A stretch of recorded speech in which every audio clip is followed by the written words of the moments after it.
In a world full of flashy startups burning through billions of dollars just to grab your attention, we're going to talk about a brand that built a 1,000 crore empire by doing the complete opposite. This is a business story that seriously breaks all the modern rules. All right, so let's kick things off with a huge question, one that pretty much every entrepreneur asks themselves. How do you actually build a massive successful brand from nothing? What's the secret? What's the playbook? Well, today, the answer you'd probably get is something like this. Raise a ton of money from venture capitalists, spend that cash like crazy on ads and discounts, and just grow, no matter the cost. But the brand we're looking at today, well, they took a very different path. So here's how we're going to break it all down. First, we'll look at the typical startup model. Then, we'll dive into MTR's incredible 97-year journey. We'll see how a major crisis actually became their biggest opportunity, put the two playbooks side by side, and finally, reveal the real secret ingredient behind their insane success. Okay, let's get right into it. First up, let's quickly talk about the business model that's become the go-to, the default path for so many companies these days. This should sound pretty familiar, right? The main goal is just to get huge as fast as humanly possible. To do that, you raise massive rounds of funding from VCs, and then you burn that cash on a non-stop barrage of ads and crazy discounts to get customers in the door.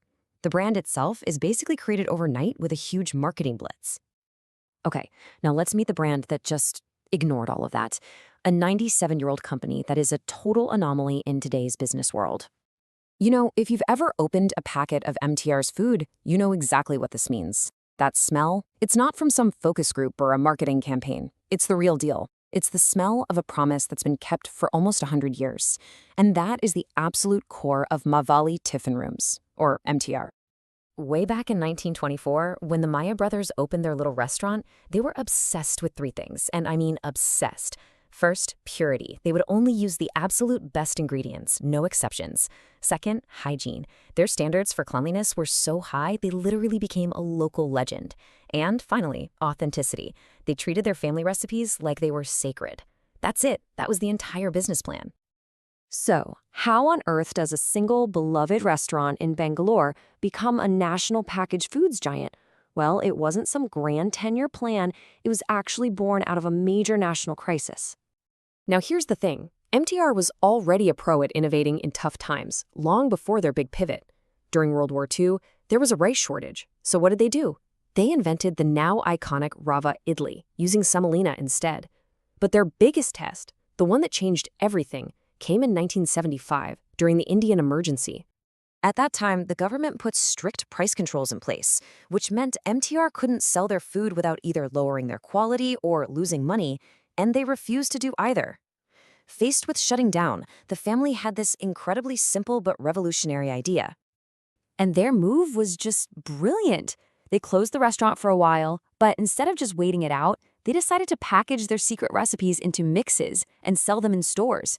And just like that, MTR Foods was born. They took 50 years of trust that they had built in one single restaurant and turned it into a brand new, scalable business. So this pivot launched MTR Foods into a whole new league. But their next huge challenge was just around the corner. In 1991, India opened up its economy, and suddenly, a flood of foreign competition poured in. While so many other Indian companies were either wiped out or started scrambling to copy Western trends, MTR did the exact opposite. They went deeper into their roots, they doubled down on their authentic South Indian heritage. Realizing that their tradition wasn't a liability, it was their single greatest weapon. And their finances, just as old school and disciplined. No VC money, no burning cash. For over 80 years, they were completely bootstrapped. That means they funded all their growth using their own profits. It was slow, it was steady, and it was always profitable. And that made them incredibly tough and resilient. All right, so let's put these two playbooks right next to each other. This is really the ultimate showdown between two completely different ways of thinking about how to build a business. And you can see the difference right here, clear as day. The startup playbook is all about speed, massive scale, and disruption, and it's all fueled by other people's money. The MTR playbook, it's about sustainable, profitable growth fueled by its own success. One builds a brand with a marketing blitz, the other builds it with decades of patience and quality. So, what is the one thing that MTR has that a brand new competitor, even one with billions of dollars, could just never copy? In the business world, we call this a moat. A business moat is basically a competitive advantage that protects a company from its rivals, kind of like how a real moat protects a castle.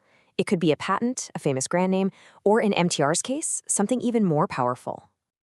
And that moat has built and protected an empire that's now worth over 1,000 crore rupees.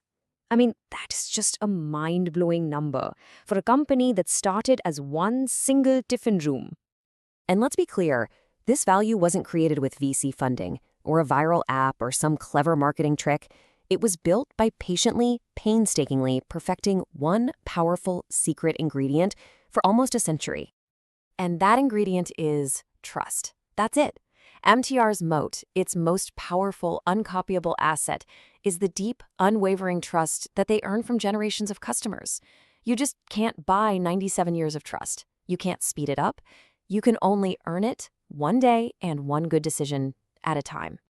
And this really just says it all, doesn't it? In a world that's always chasing the next new thing, MTR made a bet on what would last. They understood that markets and trends will always change, but that deep emotional connection we have to the taste of home, that's forever. And if you build a business on that, you build a business that can last forever too. I really hope you found this breakdown interesting. For more deep dives into the playbooks of some of the world's most iconic brands, make sure you subscribe to the Finologix channel on YouTube. We'll see you in the next one.